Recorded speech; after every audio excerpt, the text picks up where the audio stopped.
Assalamualaikum warahmatullahi wabarakatuh, Pak Ustadz. Waalaikumsalam warahmatullahi wabarakatuh.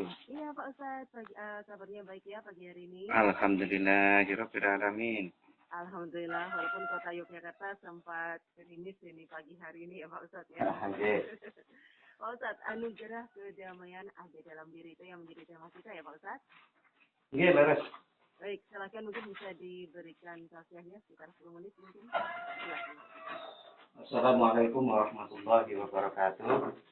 Alhamdulillahirabbil alamin wassalatu Mohon maaf Pak wassalamu. Ustadz, bisa dekat dengan mic teleponnya tanpa handsfree ya. Oh, nggih. Kita akan lebih baik. Silakan Pak Ustadz. Monggo, silakan Pak Ustadz. Assalamualaikum warahmatullahi wabarakatuh. Alhamdulillahirabbil alamin wassalatu wassalamu ala asyrofil anbiya'i wal mursalin sayyidina wa maulana Muhammadin wa ala alihi wa ashabihi ajma'in. Rabbi shrah li sadri wa yassir li amri wahlul 'uqdatam min lisani yafqahu qawli. Rabbi zidni ilma warzuqni fahma, amin ya rabbal alamin. Saudara-saudari sebangsa dan setanah air, pada kesempatan pagi hari ini, meskipun kondisi cuaca Yogyakarta itu gerimis, mudah-mudahan itu tidak menyebabkan hati kita juga gerimis. Allah Subhanahu wa Ta'ala, bagaimana di dalam surat Al-Ahqaf ayat 13, Allah Subhanahu wa Ta'ala berfirman, A'udzubillahi minasyaitonir rajim. Bismillahirrahmanirrahim. Innal ladzina qalu rabbunallah tsumma istaqamu fala khaufun 'alaihim wala hum yahzanun. Yang artinya sesungguhnya orang-orang yang berkata Tuhan kami adalah Allah, kemudian mereka tetap istiqomah, maka tidak ada rasa khawatir kepada mereka dan tidak pula mereka itu bersedih hati. Inilah saudara-saudari yang saya sebut sebagai kedamaian di dalam hati, yang ada di dalam diri kita sendiri.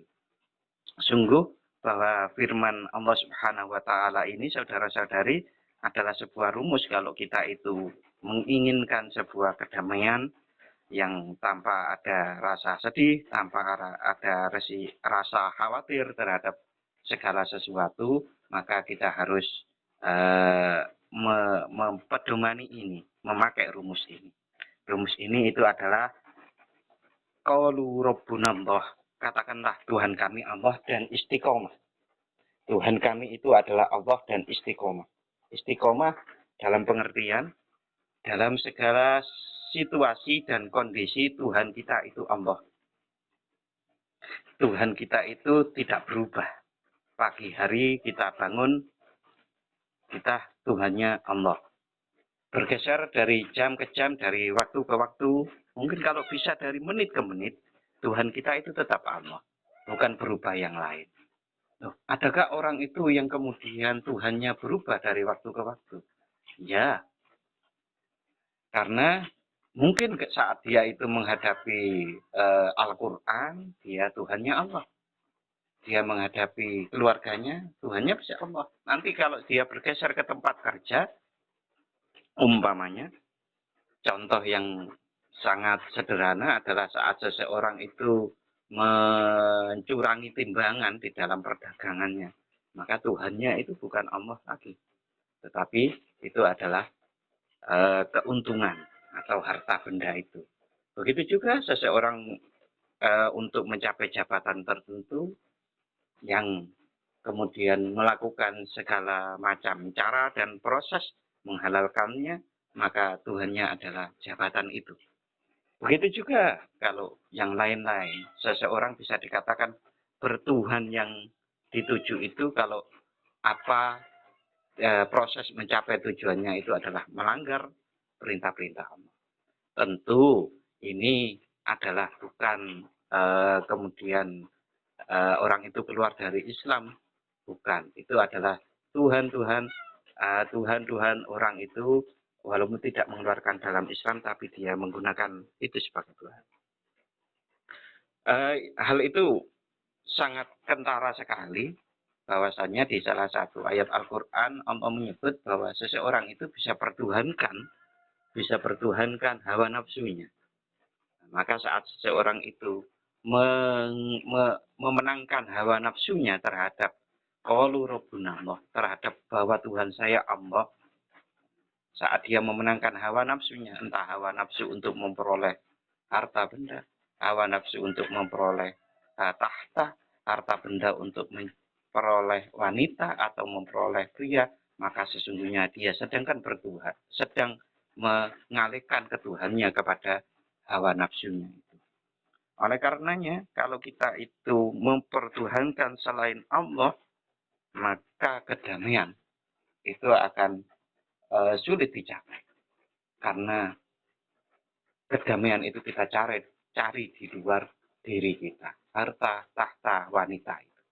Tetapi kalau kedamaian itu kita cari di dalam diri kita dengan meneguhkan qalu rabbunallah,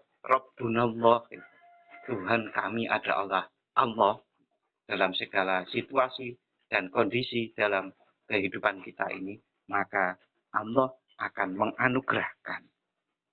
Tidak ada rasa khawatir dan tidak ada rasa bersedih hati.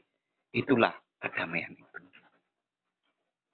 Kalau ada pertanyaan, mengapa orang Muslim sendiri yang bertuhankan Allah, lalu kemudian ribut sehingga menjadi dirinya tidak damai, keluarganya tidak damai, masyarakatnya tidak damai? Karena sebetulnya mereka bisa jadi pada waktu itu adalah bukan Rabbunallah, bukan Tuhan saya adalah Allah. Tapi Tuhan saya adalah bisa jadi yang disebut kebenaran menurut dirinya. Nah, jadi kebenaran menurut dirinya itu bisa membuat dia resah, bisa membuat dia gelisah, bisa membuat dia khawatir. Lalu keresahan, kegelisahan, kekhawatiran itu mewujud menjadi keluar dirinya. Maka dirinya resah gelisah, keluarganya resah gelisah. Mungkin kalau dia adalah seorang pemimpin, maka masyarakatnya adalah resah gelisah. Bahkan antar sesama muslim bisa kemudian saling menghina, saling membenci. Lalu kemudian terjadilah rasa kekhawatiran yang sangat. Walaupun mereka mengatakan ini adalah untuk kebenaran, tetapi sesungguhnya kebenaran itu adalah jalan. Kebenaran itu adalah jalan. Jalan apa? Jalan untuk Rabbuna. Maka bisa jadi kalau keresahan, kegelisahan, kekhawatiran itu dominan dalam diri seseorang, dominan dalam diri sebuah kelompok, itu mungkin tujuannya telah dilupakan. Mereka memperjuangkan jalan-jalan itu, tapi tidak memperjuangkan tujuan itu. Sehingga kegelisahan, keresahan, kekhawatirannya malah selalu menghinggapi dirinya. Karena sesungguhnya kalau seseorang itu mengatakan dengan teguh, qalu rabbuna Allah, Tuhan kami Allah, maka jalan itu adalah tetap sebagai jalan, bukan tujuan. Sehingga dia mengatur segala jalan ini, memikirkan bagaimana melalui jalan ini adalah tetap sebagai jalan yang di hatinya tetap damai karena Tuhan adalah Allah. Contoh, kalau kita berdakwah, lalu mengajak orang lain untuk menjadi lebih baik, lalu kemudian ditolak. Mungkin bagi orang-orang yang menganggap bahwa dakwah itu adalah kebenaran yang harus dilakukan karena tidak berhasil, maka dia menjadi resah, gelisah, dan khawatir. Tetapi kalau orang bertuhankan Allah, bertuhan Allah, maka dia akan kembali kepada Allah. Sesungguhnya dakwah saya adalah untuk mengajak kepada Allah. Saya hanya perlu penilaian dari Allah. Kalaupun apa yang saya lakukan ini adalah gagal, itu saya hanya ingin penilaian dari Allah. Saya sudah berupaya, berusaha sekerasnya. Adapun orang yang kemudian kita dakwai itu tidak berhasil, karena sesungguhnya hidayah adalah milik Allah. Jadi dia selalu mengembalikan seperti itu sehingga hatinya menjadi tenang. Tidak resah, tidak gelisah, dan tidak ada rasa kekhawatiran. Nah, sesungguhnya di dalam ayat yang lain itu diungkapkan. A'udzu billahi minasyaitonir rajim. Bismillahirrahmanirrahim. Innal ladzina qalu rabbunallah tsumma istaqamu tatanazzalu 'alaihimul malaikah alla takhafu wa la tahzanu wa abshiru bil jannati allati kuntum tu'adun. Itu yang artinya bahwa orang-orang yang berkata Tuhan kami adalah Allah, kemudian berjalan di qaulu rabbunallah tsumma istaqamu, kemudian meneguhkan istiqomah, maka Allah akan mengirim para malaikat untuk mengucapkan kepada orang-orang itu untuk janganlah kamu merasa takut dan janganlah kamu merasa bersedih hati, dan bergembiralah kamu dengan balasan surga yang telah dijanjikan kepadamu. Oleh karenanya orang-orang seperti ini istiqomahnya adalah Rabbunallah, Tuhan kami Allah, tidak pernah bergeser sedikit pun apapun godaannya, apapun keresahannya, apapun kegelisahannya, kekhawatirannya itu tidak akan muncul ke permukaan, karena itu dia sudah teguh kepada Allah, sehingga apapun dikembalikan kepada Allah. Contoh, saat seseorang itu mengalami satu kerugian dalam perdagangan, lalu kemudian dia mengembalikan, oh iya, Allah di dalam Al-Quran mengatakan bahwa segala rezeki itu adalah Allah yang mengatur. Kerugian-kerugian itu adalah bisa jadi merupakan alat atau cara Allah untuk melindungi saya dari kejelekan-kejelekan sifat saya yang kalau keuntungan itu ada di dalam diri saya. Karena seseorang itu bisa jadi merasa untung, mempunyai uang banyak, maka bisa jadi dia terperosok kepada kejelekan-kejelekan. Sehingga bahasa sederhananya, dia selalu mengambil hikmah dari setiap kejadian ini. Itu adalah pelajaran Allah Subhanahu wa Ta'ala, cara Allah Subhanahu wa Ta'ala melindunginya dari kejelekan dunia untuk keselamatannya di akhir nanti, untuk keselamatan yang lebih baik daripada kalau dia memperoleh keuntungan itu. Oke, saudara-saudari, keistiqomahan itu memang harus dipupuk dengan sangat kuat. Nah, syariat Allah Subhanahu wa Ta'ala semacam sholat, puasa, zakat, haji, dan segala syariat-syariat diatur oleh Allah itu, termasuk perdagangan, termasuk bernegara, termasuk bermasyarakat, itu intinya adalah untuk mempertebal dari Rabbunallah, engkau adalah Tuhan kami. Artinya sholat kalau kita lakukan dengan baik itu mempunyai tambahan kontribusi penebalan rasa Rabbunallah, ketuhanan kepada Allah. Zakat kalau kita lakukan dengan benar, sedekah kita lakukan dengan benar, puasa kita lakukan dengan benar, maka itu pasti menambah dari yang namanya Rabbunallah. Rasa bertuhannya itu semakin tinggi, semakin kuat. Nah, kalau ini dilakukan terus-menerus, maka nanti dia akan diambil nyawanya oleh Allah itu di dalam keadaan di mana dia sudah melalui penebalan Rabbunallah itu dari waktu ke waktu, sehingga dia mencapai akhir hayatnya itu adalah dalam kedudukan yang paling tinggi di mata Allah, paling tinggi, kualitas dirinya paling tinggi dalam Rabbunallah, engkau adalah Tuhan kami itu.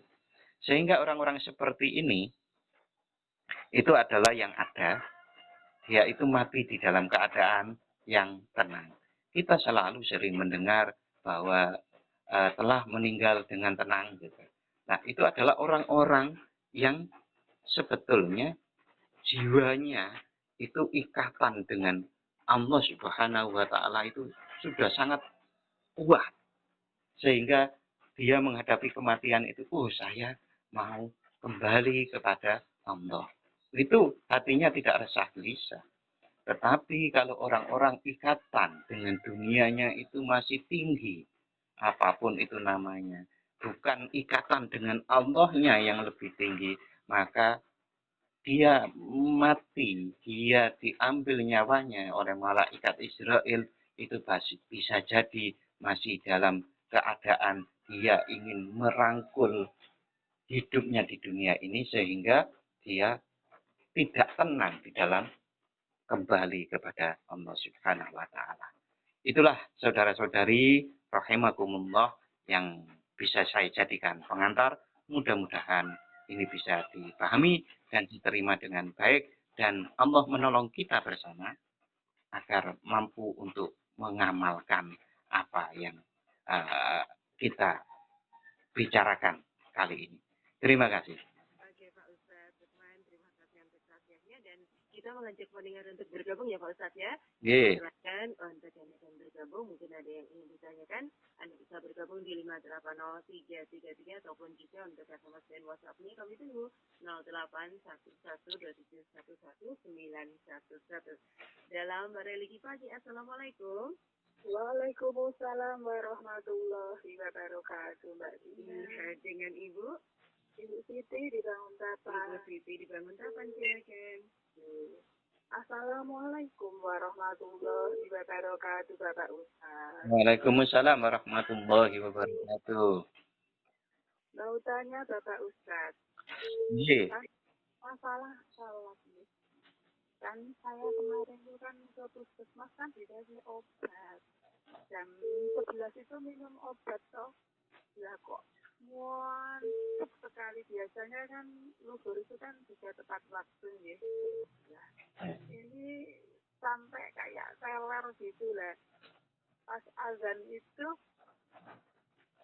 yang lebih baik ditidurkan dulu atau dalam keadaan teler sholat. Mohon penjelasannya. Soalnya pikirkan saya kalau saya tidurkan itu jangan-jangan ngelantur sampai lama gitu loh Bapak Ustaz. Biasanya kan tidur siangnya kan jam 1:30 gitu ya. Nah ini kan saya minum obat, jadi gimana lebih baik teler ditidurkan atau teler tetap mendirikan sholat. Ya, baik. Matur nuwun. Wassalamualaikum warahmatullahi wabarakatuh. Waalaikumsalam warahmatullahi wabarakatuh. Bu Siti, tema kita anugerah kedamaian ada dalam diri ya. Dalam religi pagi, Assalamualaikum. Yang sudah bergabung, Assalamualaikum. Iya, mungkin bisa dicoba di 5803333 ataupun juga untuk SMS dan WhatsApp-nya kami nantikan di 081127119111. Silakan 081127119111 atau di 5803333. Religi pagi, Assalamualaikum. Waalaikumsalam warahmatullahi wabarakatuh. Iya, dengan Ibu? Dengan Ibu Nani. Ibu Nani, silakan. Assalamualaikum warahmatullahi wabarakatuh, Pak Ustaz. Waalaikumsalam warahmatullahi wabarakatuh. Hidayah itu kan dicari, dibayarkan, dijemput Ustaz ya. Ini yang belum Islam, ada yang mencari Islam, mau masuk Islam pun sampai dia mencapai 10 tahun, 15 tahun, ada yang 6 tahun, ada yang dengan beberapa hari. Nah ini itu yang belum Muslim, Ustaz. Ini yang sudah Islam warisan, Ustaz. Ini dia warisan dari Islam dari bayi. Ini kalau dia belum melaksanakan ibadah sebagai Muslim, kenapa masih dibilang dia belum dapat hidayah? Padahal kan dia sudah Islam, Ustaz, dari bayinya. Kenapa sama dengan yang baru masuk Islam mencari yang mau masuk Islam? Ini benar apa enggak? Jadi sudah Muslim mereka, dia cuma belum beribadah, terus dibilang nanti dia belum dapat hidayah. Padahal kan dia sudah berislam, Ustaz. Yang seperti ini bagaimana banyak yang Islam warisan yang belum beribadah Ustaz. Assalamualaikum warahmatullahi wabarakatuh. Ya. Waalaikumsalam warahmatullahi wabarakatuh. Baik, di 58033 silakan yang sudah bergabung dalam religi pagi. Oke. Tema kita anugerah kedamaian ada dalam diri. Anda bisa langsung bergabung sekarang ya.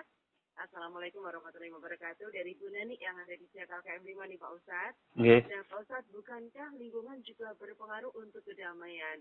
Bila lingkungan tidak damai, apakah kita tetap bisa mencapai kedamaian diri? Ini masalah lingkungan sekitar gitu Pak Ustadz ya. Nggih. Oke, ya mungkin akan bergabung di 58033. Sudah ada belum ya? Oke, mungkin sesaat lagi akan ditanggapi ya Pak Ustadz. Nggih. Setelah kita dengarkan mutiara hadis berikut, pahala menunjukkan kebaikan.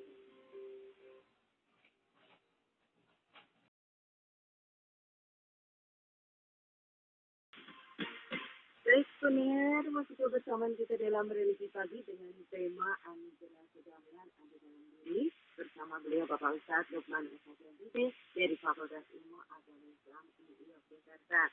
Bersama saya Pak Ustadz ya. Nggih, Bu. Mungkin bisa langsung ditanggapi Pak Ustadz dan ketiga yang sudah bergabung ini. Silakan. Nggih, bismillahirrahmanirrahim. Pertanyaan dari Bu Siti Banguntapan nggih. Apakah kita mau melaksanakan sholat lalu kemudian karena sebelumnya minum obat dan teler gitu, lalu kita tetap sholat atau istirahat dulu? Ya, kalau itu memang obat itu apakah harus diminum jam 11 gitu? Apakah tidak bisa dikonsultasikan kepada dokter yang mengasih obat bahwa itu bisa nggak lebih dahulukan atau setelah sholat? Itu menurut saya jalan yang paling modern. Kita bisa melakukan itu. Apalagi kalau itu obat rutin kita konsumsi secara terus-menerus. Sehingga tidak mengganggu sholat kita. Karena di dalam Al-Quran disebutkan, janganlah kalian itu mendekati melakukan sholat dan kalian dalam keadaan sukaro. Sukaro itu mabuk. Nah, walaupun ini penyebabnya lain, yang di dalam kasus ini adalah karena dulu orang-orang yang baru masuk Islam itu masih pada minuman keras, arak pada zaman itu. Sehingga kalau sholat itu dalam keadaan mabuk dan itu sangat dilarang. Nah, karena apa? Ada satu hal yang sangat penting di dalam sholat itu adalah kesadaran. Sehingga orang-orang yang yang ngantuk, yang mabuk itu hendaknya disadarkan kembali dirinya, termasuk salah satu caranya adalah dengan berwudu itu, sehingga sholat itu masih dalam keadaan betul-betul sadar. Kesadaran ini yang sangat menjadi titik tekan yang sangat penting di dalam sholat itu. Bahkan bagi orang-orang yang sangat khusus, yang mempelajari jiwanya dengan sangat khusus, bahkan orang-orang yang sedang mabuk, mohon maaf, mabuk dunia itu, apakah sholatnya bagaimana? Bagi mereka itu masih wudunya, sesucinya itu masih kurang. Karena sesungguhnya sesuci itu bersuci itu adalah juga bersuci dari hal-hal yang mengganggu diri kita di dalam penyembahan kepada Allah, di dalam sholat kita. Karena seseorang yang mabuk dunia umpamanya, maka dia itu sholatnya itu sulit khusyuk karena yang ada di dalam jiwanya, di dalam pikirannya sangat mengganggu, sehingga ya kurang khusyuk. Kalau menurut saya, Ibu Siti di Banguntapan, lebih baik dikonsultasikan kembali. Apakah bisa minum obatnya itu dimundurkan atau dimajukan? Itu saran saya. Kalau yang sudah terjadi, ya tidak apa-apa. Ini untuk yang ke depan. Kita kan bagaimana berjalan ke depan yang lebih baik lagi. Itu menurut saya. Yang kedua, Bu Nani, tentang orang-orang yang mengatakan bahwa Islam sejak lahir, tapi tidak beribadah. Dan kalau ditanya, umumnya alasannya adalah karena saya belum dapat hidayah. Itu menurut saya, ya itu alasan saja. Orang itu kalau melakukan kesalahan biasanya kan mencari dalih, mencari alibi. Nah, alibi itu paling tidak bisa dijawab oleh yang tanya kan. Ya saya belum dapat hidayah. Nah, itu kan yang tanya nanti, wah ini ya sulit jawabnya. Tapi kalau bagi saya, orang itu kalau sudah berislam ya kewajibannya harus mengamalkan ajaran-ajaran Islam dengan baik. Gitu. Hidayah itu bukan tidur-tiduran, malas-malasan, lalu kita dapat hidayah. Bukan. Tapi hidayah itu adalah dijemput, diikhtiarkan. Ikhtiar itu menggunakan kekuatan pikir kita, kekuatan badan kita, kekuatan pemahaman kita. Oleh karena itu sangat tegas Islam mewajibkan orang mencari ilmu. Itu adalah dalam pengertian agar orang itu bergerak ke depan itu selalu lebih baik, lebih baik, lebih baik. Sehingga mencari ilmu itu dari ayunan ibu sampai liang lahat itu dalam pengertian agar selalu berkembang lebih baik. Nah, kalaupun bahkan orang-orang yang sudah menjalankan ajaran-ajaran Islam pun, kalau masalahnya itu adalah dapat hidayah, ya kita selalu mohon kepada Allah untuk mendapatkan hidayah. Di dalam surat Al-Fatihah itu, ihdinas siratal mustaqim, itu adalah berikanlah kepada kami hidayah, petunjuk untuk menjalani Islam ini lebih baik lagi. Nah, karena Rasulullah juga bersabda ya hari ini itu lebih baik daripada kemarin, besok itu sebisa mungkin kita lebih baik dari hari ini. Itu adalah dalam pengertian itu, dalam pengertian kita secara mencari ilmu, berikhtiar untuk mendapatkan hidayah lebih baik itu. Sehingga proses menuju ke kebaikan, ke kualitas diri kita itu terus berkembang. Saat kita itu proses dalam diri kita itu terus berkembang, itulah hidayah itu. Kita menjadi lebih baik itu ya hidayah itu. Tapi hidayah bukan hanya tidur-tiduran lalu dapat hidayah itu tadi, bukan. Kita juga harus menyingkirkan kemalasan. Kita harus menyingkirkan kebodohan. Nah, itulah hidayah itulah. Kalau hidayah ini terus-menerus, maka penegasan terhadap ketuhanan bahwa Allah Tuhan kita itu semakin tebal. Saat seseorang itu bertuhan Allahnya semakin tebal, dia akan dikasih anugerah mengenal Allah lebih baik.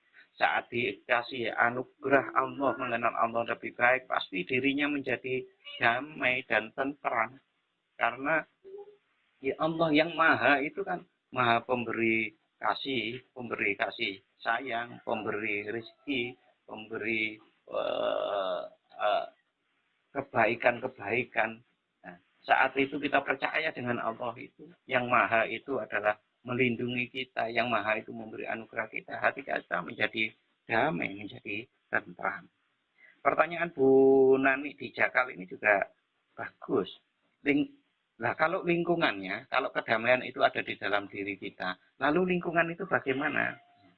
Sebagaimana saya sebutkan tadi, sesungguhnya kedamaian itu ada di dalam diri. Lingkungan bagaimanapun itu bisa kita itu tetap menjadi damai. Tidak khawatir, tidak resah, tidak gelisah. Contoh. Saat Rasulullah dan para sahabat waktu itu di perang Badar, itu musuhnya itu 1000. Umat muslim itu 313 orang. Katakanlah kalau di saat itu berarti satu orang muslim menghadapi orang kafir Quraisy itu adalah 3 orang. Itu kan sempat para sahabat itu menjadi resah dan gelisah. Tetapi kemudian Allah Subhanahu wa taala menurunkan kepada pasukan muslim saat itu yang namanya as-sakinah. As-sakinah itu kedamaian di dalam jiwanya. Nah, saat lelah itu mereka ngantuk lah, di dalam ngantuk itu Allah menurunkan kedamaian, ketenangan. Artinya apa? Saat perang seperti itu pun, itu kan masih ada satu sandaran kepada Allah. Bahwa mati syahid itu ya berarti surga. Kalau kita berjuang ini berarti kalau menang pun berarti kemenangan yang kita peroleh, kalau mati berarti syahid, artinya surga. Itu bisa membuat seseorang tenang. Nah, kedamaian, ketenangan jiwa ini yang dalam sejarah Islam banyak sekali memunculkan kemenangan-kemenangan di dalam perjuangan Islam. Jadi ya karena kekuatan itu, kekuatan kedamaian dalam jiwa itu, sehingga seseorang pun secara teoritis orang itu kalau damai, tentram jiwanya, maka dia bisa mengatur akalnya lebih baik daripada orang yang resah, gelisah, dan khawatir. Mengatur logikanya lebih baik, mengatur dirinya lebih baik, merencanakan sesuatu lebih baik, itu di dalam kondisi yang tenang. Oke, begitu? Ya, baik. Dan Pak Ustadz, kita juga mengajak pendengar yang bergabung, yuk silakan. Anda bisa kembali bergabung di 5803333. Tema kita anugerah kedamaian ada dalam diri, ataupun juga untuk SMS dan WhatsApp-nya. Dan nantikan ya di 0811271111. Dan ini Pak Ustadz untuk yang sudah bergabung dari WhatsApp-nya. Sementara yang telepon, silakan di 5803333. Masih kami nantikan. Oke. Pak Ustadz yang sudah bergabung, Assalamualaikum dari Gundari di Yogyakarta. Mau menanyakan kalau membaca Al-Quran dengan menggunakan buku kecil yang isinya juga dari Al-Quran, dari juz 1 sampai 30, dan juga membaca murotal dari handphone. Nah, apakah itu boleh? Dan apakah pahalanya sama dengan membaca menggunakan Al-Quran? Mohon pencerahannya, begitu dari Gundari ini Pak Ustadz. Yeah. Kemudian dari Bapak Hasan, Assalamualaikum Pak Hasan yang ada di Pleret Bantul. Nah, bagaimana dalam sikap dan perilaku yang masuk dalam kategori golongan munafik di era sekarang? Begitu Pak Ustadz yang ditanyakan. Orang-orang golongan munafik di era sekarang, sikapnya bagaimana? Kemudian, dari Bapak Edwin Aldrin, terima kasih. Assalamualaikum. Apakah kitab Taurat itu sekarang masih ada, dalam arti juga dijual di toko-toko buku, begitu Pak Ustadz, kitab Taurat? Ya. Kita terima yang sudah bergabung dalam religi pagi. Assalamualaikum. Waalaikumsalam warahmatullahi wabarakatuh. Ini langsung saja Pak Hasan di Pleret. Itu lebih karena berhubung ya mungkin agak nyimbang dari tema ya Pak Ustaz ya. Assalamualaikum warahmatullahi wabarakatuh. Waalaikumsalam. Kita menelaah bahwa pada era Rasulullah dan Nabi-Nabi para dahulu bisa dengan jelas orang-orang munafik itu jelas tanda-tanda. Nah, namun untuk masa-masa di era sekarang yang katanya sudah milenial, nah ini lalu bagaimana kita menyikapi musuh dalam selimut pada tanda-tanda dari orang-orang atau suatu golongan munafik. Mohon sekedar ulasannya. Terima kasih. Assalamualaikum warahmatullahi wabarakatuh. Waalaikumsalam warahmatullahi wabarakatuh. Terima kasih Pak Hasan di Pleret. Mungkin untuk yang akan bergabung silahkan 5803333.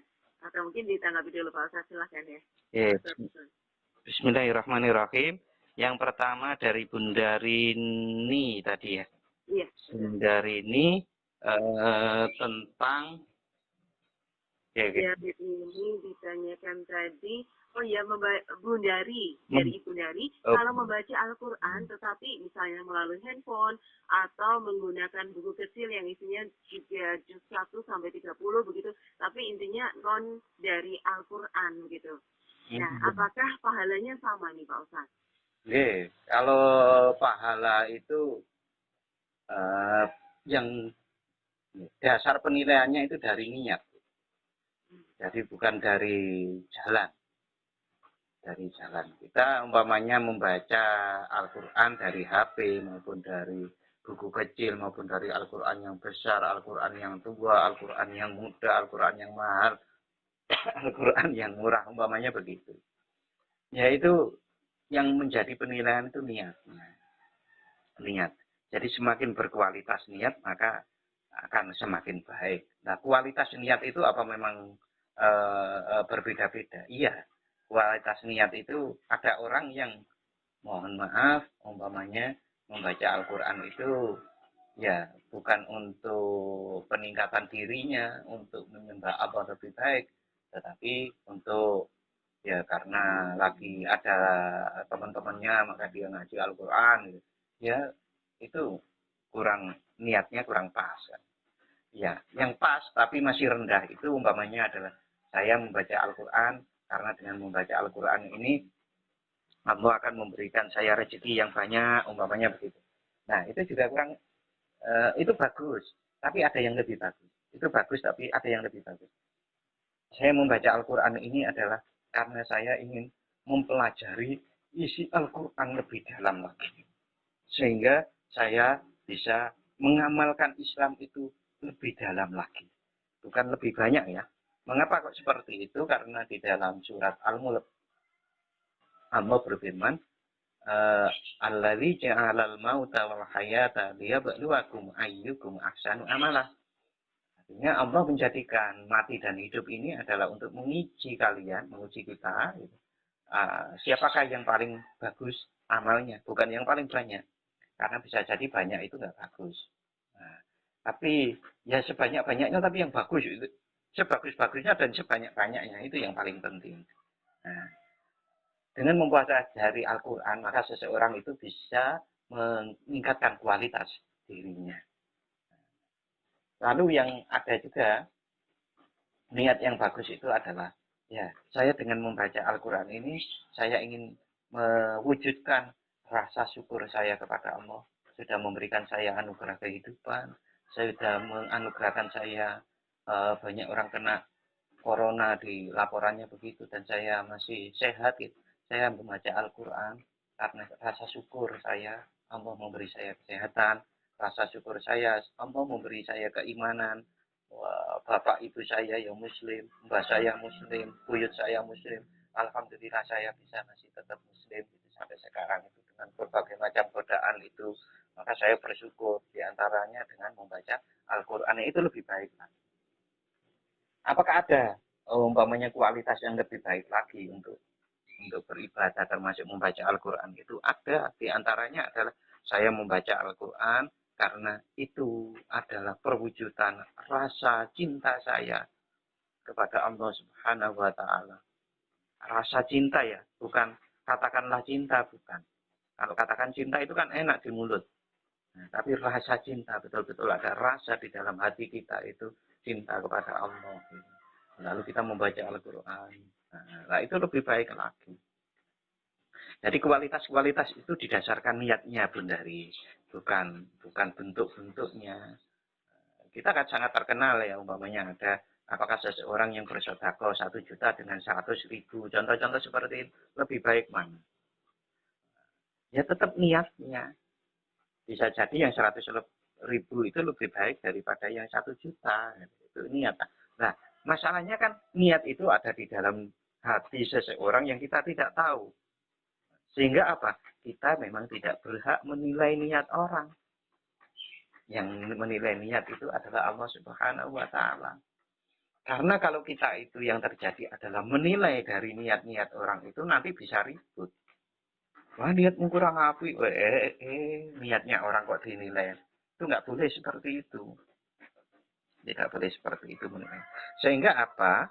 Kalau memang niat itu di dalam hati kita dan tidak bisa dilihat oleh orang lain, contoh contoh yang ada itu semakin baik seseorang itu semakin seperti padi, semakin menunduk. Ya itu karena apa yang ada di dalam dirinya itu penuh, lalu kemudian menyebabkan dirinya mengerti bahwa Allah Subhanahu wa Ta'ala itu tidak menyukai orang yang sombong dan yang lain-lain. Itu Bundari tentang membaca Al-Quran tadi ya. Itu panjang lebar tapi mudah-mudahan bisa diterima dengan baik. Niat, yang penting niat itu. Sumbernya tidak menjadi masalah gitu ya Pak Ustadz ya? Sumbernya tidak menjadi masalah. Tidak menjadi masalah. Yang Pak Hasan? Yang Pak Hasan, munafik era masa kini tanda-tandanya bagaimana? Orang munafik yang sekarang itu, nah ini kalau kita menilai orang lain, lalu kemudian kita mengatakan orang lain munafik, itu salah. Itu salah. Cobalah, kalau kita itu menilai orang itu munafik, apa nggak ribut kita dengan orang yang kita katakan munafik? Itu hampir sama nanti kejadiannya kalau kita mengatakan kepada orang lain, kamu adalah kafir. Loh, mengatakan orang muslim yang lain kafir, itu kan bahaya. Bahayanya apa? Ya itu bisa menjadi ribut. Ributnya apa? Perang saudara. Perang dengan saudara kita. Mungkin kita itu menganggap contoh ya, dan mudah-mudahan tidak terjadi pada kita, tidak terjadi pada kita semuanya. Kita itu kebetulan punya adik gitu. Lalu kita, kamu itu kok munafik gitu. Wah, kalau adik kita nggak terima, kita bisa tengkar itu. Nah, pertengkaran itu kalau nggak terselesaikan bisa pukul-pukulan. Itu sama di kondisi masyarakat kita. Kalau ada kelompok yang mengatakan orang lain munafik, kafir, dan lain-lain, kalau itu diwujudkan dan mereka dengar, pasti akan kelahi. Paling nggak pertama kelahi di medsos. Lalu bisa jadi itu kelahi di jalanan. Itu bahaya.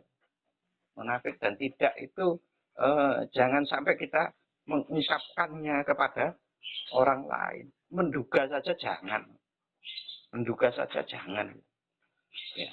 Oh, di zaman Rasulullah. Iya, di zaman Rasulullah, di awal-awal surat Al-Baqarah itu diungkapkan bahwa orang-orang munafik itu dikabarkan oleh Allah. Artinya Rasulullah mendapatkan wahyu dari Allah, itu adalah orang munafik. Itu diberitakan.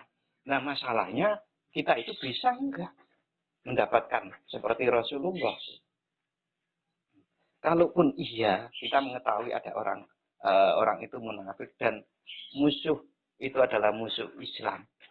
Tapi secara halus, ya kita harus memainkan strategi bagaimana menghalangi mereka agar tidak melemahkan Islam secara halus juga.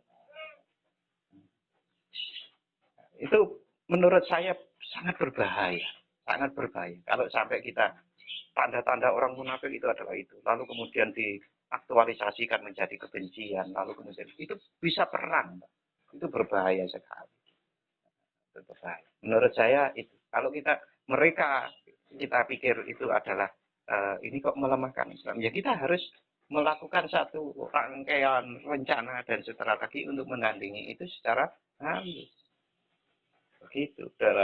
Di dalam sejarah Rasulullah SAW itu pun orang munafik itu kalau tidak keliru paham saya ingat itu orang-orang itu pun masih disolati pas mati itu orang itu dikenal munafik itu masih disolati oleh Rasulullah SAW. Itu apa? Itu strategi, masuk bagian dari strategi Rasulullah untuk membesarkan Islam itu. Coba kalau kita pikir lebih jernih, saat ada orang munafik di zaman Rasulullah itu kemudian wafat, meninggal. Lalu kemudian Rasulullah itu tidak menyolatinya. Kan orang-orang kafir, yang betul-betul kafir itu kan bisa bilang seperti ini. Loh, itu Muhammad tidak menyolati sahabatnya yang meninggal. Nah, itu kan bahaya. Nah, ada apa itu di dalam Islam? Itu bisa diputar balikkan oleh musuh-musuh yang sesungguhnya ingin menghabisi Islam. Ternyata Islam seperti itu. Dan itu kan, mohon maaf, sudah sangat kentara sekali bagaimana kita itu diubok-obok oleh musuh-musuh Islam yang sesungguhnya. Di antaranya caranya juga seperti itu. Saling menjelekkan antara sesama muslim. Itu kan berbahaya sekali. Padahal kita itu sangat dianjurkan tidak suudzon, tidak boleh mengkafirkan. Ya termasuk menurut saya itu munafik itu tidak boleh kita tuduhkan pada sembarang orang. Apalagi kalau itu kemudian menyebabkan satu pertengkaran, lalu perkelahian dan perang saudara apalagi. Ya mungkin itu yang terjadi di luar negeri karena tidak bisa lagi dikondisikan, akhirnya mereka kan kelahi di jalanan. Jadi perang saudara itu. Oke Pak Ustadz, masih ada dua yang bertanya, mungkin agak singkat-singkat ini Pak Ustadz ya. Oh, ini. Kemudian tadi ke Pak Ibu Nolzrin terkait kitab Taurat, dan masih ada dua SMS lagi nih Pak WhatsApp lagi nih Pak Ustadz, silakan. Jadi katanya saya belum pernah melihat yang sesungguhnya. Injil itu kan di dalam Injil ada perjanjian lama dan perjanjian baru. Nah, yang perjanjian lama itu Taurat, yang perjanjian baru ya Injil itu. Ya sudah versi mereka, bukan versi yang disebut oleh Allah sebagai kitab Taurat dan kitab Injil yang asli sebagaimana Allah turunkan dulu kan. Nah, kalau pertanyaannya masih dijual, ya beli kitab Injil yang ada perjanjian lama dan perjanjian baru di dalam kitab itu, ya itu yang dianggap kitab Taurat oleh mereka, bukan karena yang asli sudah nggak bisa kita dapatkan, baik Taurat maupun Injil itu. Oke, begitu. Ya, yang sudah bergabung terima kasih Ibu Nani, tapi sayang kurang lengkap sedikit nih.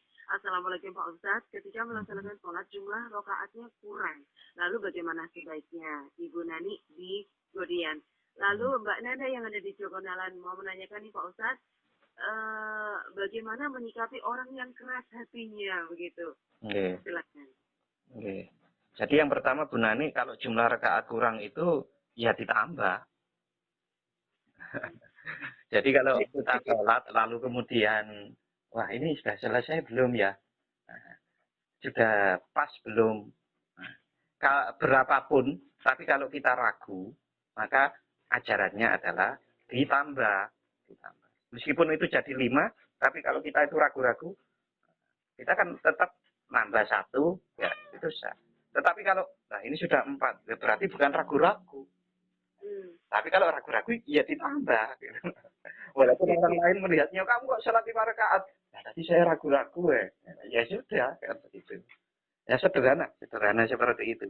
Ditambahkan pada saat tersebut begitu ya Pak? Ya, sebelum salam itu.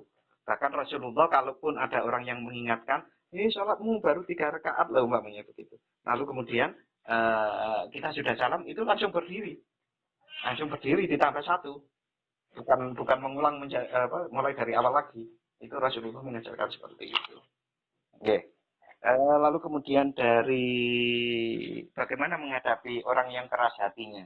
Oke. Yang pertama, orang keras hatinya itu, ya kalau kita bisa, kita ambil hatinya. Jadi ada orang yang sekeras apapun, tapi kalau hatinya itu sudah kena ke kita, maka dia akan menjadi lembut kepada kita. Maka dari situlah kita bisa mulai mengawali untuk memberikan masukan-masukan kepada dia. Karena kalau orang keras hatinya diberi masukan oleh siapapun nggak bisa. Maka caranya ya harus diambil hatinya. Bagaimana cara mengambil orang hatinya yang keras itu? Sering dikasih hadiah, lama-lama kan bisa. Gitu, dan itu ajaran Islam. Ajaran Islam itu ada salinglah kalian itu saling memberi hadiah agar kalian bisa saling mencinta. Nah itu memang ajaran Rasulullah itu. Dan itu kan dilaksanakan oleh orang-orang Jawa zaman dahulu. Mohon maaf umpamanya kita dulu itu masih, saya waktu kecil itu ada kunjungan itu ya Pak Ustadz ya. Mengangkat bingkisan ke sana kemari ya Pak. Sekarang tersisa kalau menjelang hari raya saling walaupun kita sama-sama tahu lah sana itu kalau pisang ya punya lah. Kita punyanya pisang, kasih pisang lagi gitu aja nggak apa-apa. Kan begitu. Itu saling memberi hadiah itu. Wah, itu nanti luar biasa.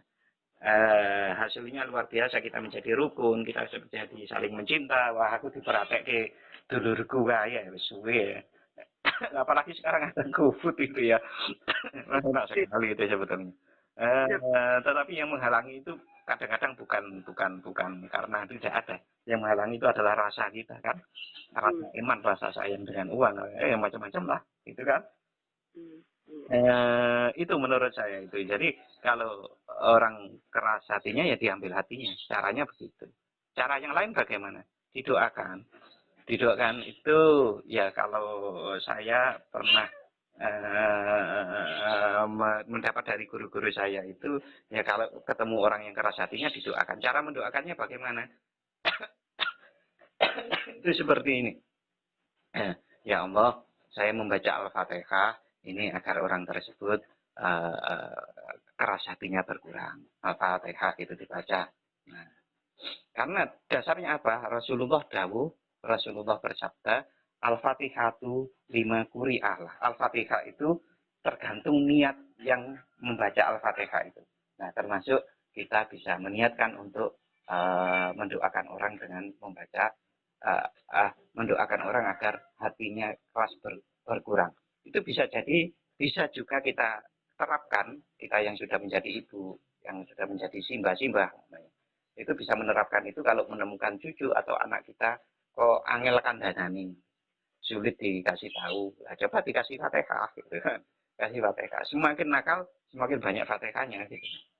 Nah, kalau guru saya itu ya kalau punya anak, mendidik anak di zaman milenial begini ini salah satunya karena HP itu di tangan, HP itu bisa kejelekan-kejelekan setiap saat, setiap waktu, tapi juga bisa kebaikan setiap saat, setiap waktu melalui HP, dan HP itu adalah privasi yang dipegang oleh anak kita sulit mengontrolnya begitu, maka yang bisa dilakukan diantaranya adalah mendoakan, dan cara mendoakan itu membaca surat Al-Fatihah kepada anak-anak. Itu disebut namanya. Ini mudah-mudahan anak saya menjadi anak yang solih. Al-Fatihah. Begitu. Tapi anak yang nakal gitu ya, yang lebih banyak lagi. Nah, kalau ada yang Pak Ustadz, saya waktu kita habis nih Pak Ustadz ya. Saya nambah sedikit juga.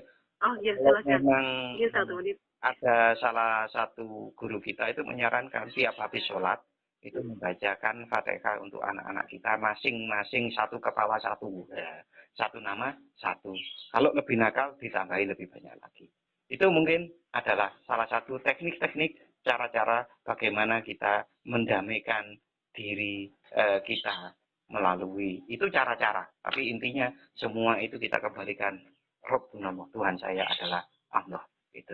Terima kasih Bu Dina. Yeah. Terima kasih banyak Pak Ustadz. Semoga bisa memberikan pencerahannya untuk kesempatan pagi hari ini. Tema kita anugerah kedamaian ada dalam diri. Semoga juga di tahun 2021 lebih damai ini harapannya Pak Ustadz ya. Amin.